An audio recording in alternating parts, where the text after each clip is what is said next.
Hey guys, this is Jen from Scan and Cut Canvas and Scal Help on Facebook. I might blind you with the light here. No.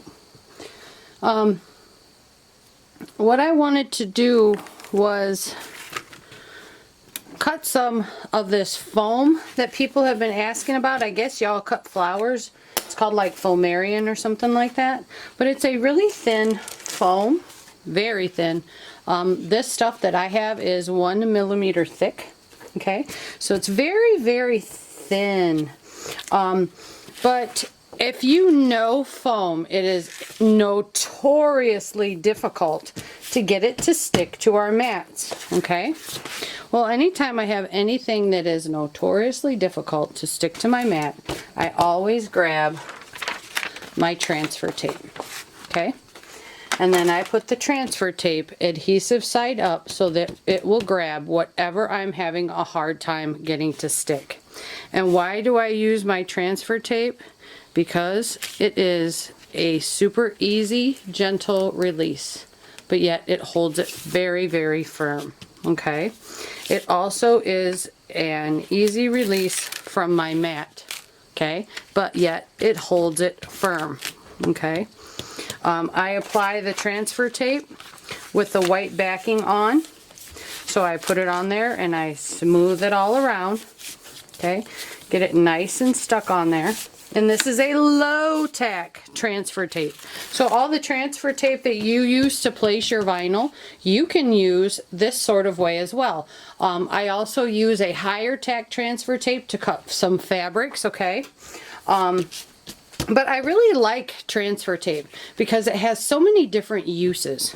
All right. So I'm going to pull up a file and we're going to see how... Sorry about that.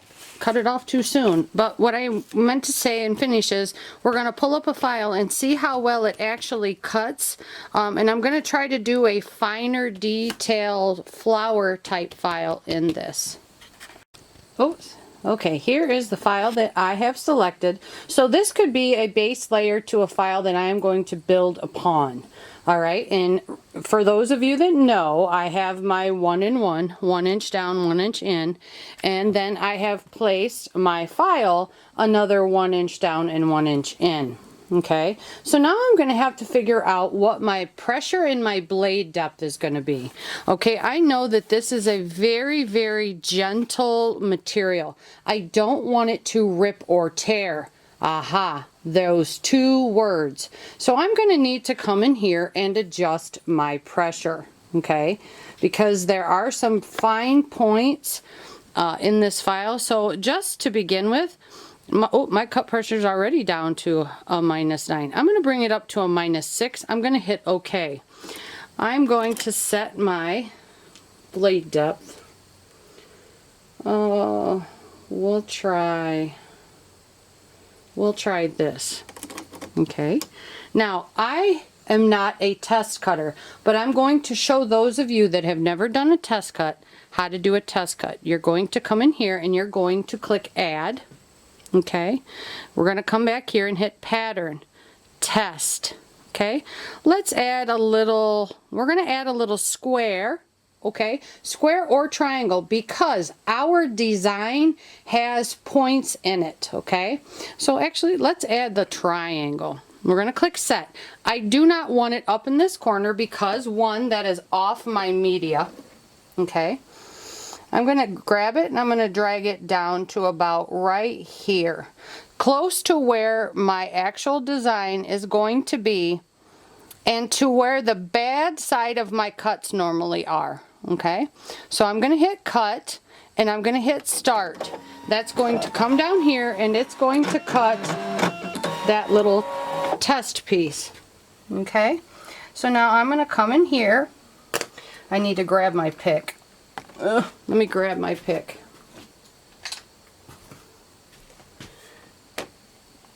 And I'm going to see, nope, blade depth is not deep enough. So I'm going to gradually deepen it. If that was just cut like on one side and hanging on the twos, I'd deepen it by a half. But since it's not cut at all, okay, I deepened it by a full one. So now my screen said quit cutting or start again. If it was a good test cut, I would hit start. It was not a good test cut, so I hit quit cutting. That's going to allow me to come back here and grab that test cut again. So once I hit cut, that's going to bring up the screen that has the test and the flower. So when I hit cut, it's going to come in and grab that test cut only. I left it in the same spot because that was not even close to being cut through. So I'm going to take a peek. Still no. Okay, so there's the screen. I'm going to hit quit cutting. This time I'm going to come in here and move this, okay, slightly. I'm going to deepen my blade again. Okay, click OK, hit cut, and start.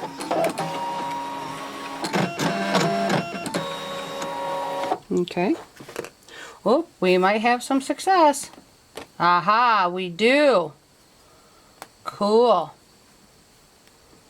I need to check to see if my transfer tape is cut underneath though, because I don't want to go deep, too deep and cut that. So I need to pick all around this and make sure. Oh, looks like I got that too. So it went slightly too deep. So I need to back it down a smidge. Okay. All right. So now it looks like I'm good to go with my flower.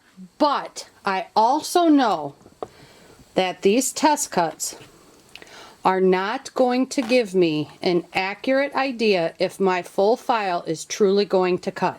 So after this cuts, I'm going to take my pick up and I'm going to feel around the bottom outside edges. Okay, so now here's the screen. I'm not going to hit quit cutting. I'm going to hit start, and that's going to take me into the rest of the flower. So let's see how this transfer tape holds this down. Hopefully it holds it really well.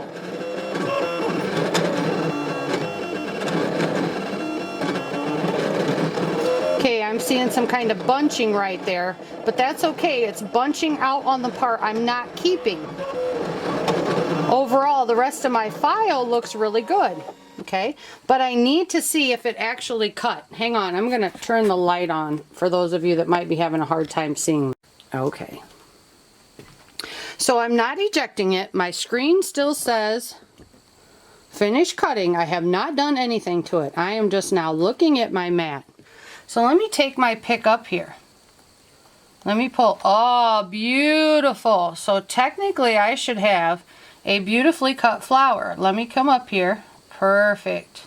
And you see all of these puckers. That's fine.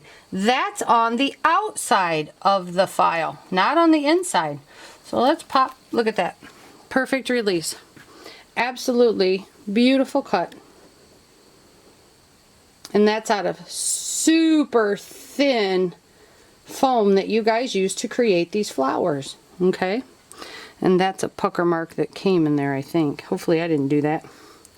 Alright, so that's how you can go about cutting these really thin, delicate pieces of this foam. Now, let's take a look at how it's removed.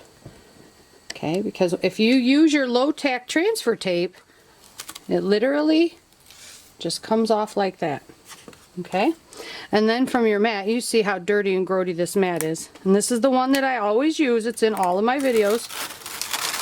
Just easily peels right on off of there.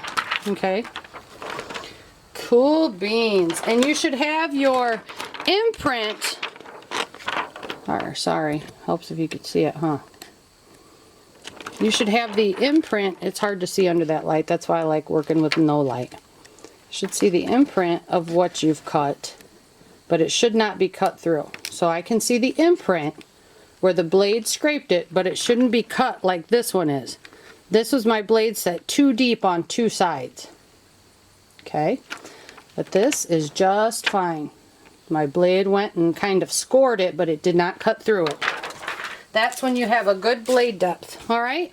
And no one will be able to tell you what your blade depth will be, because according to how thick your foam is, okay, this was 1 millimeter thick, and your blade, your machine, and whatever pressure you use, the age of your blade, etc. Okay, that will all dictate it. But just go in and do a test cut, and that will allow you to see what you need. And again, test cuts may not be able to tell you if you're going to have a correct cut all the way around. All right, guys.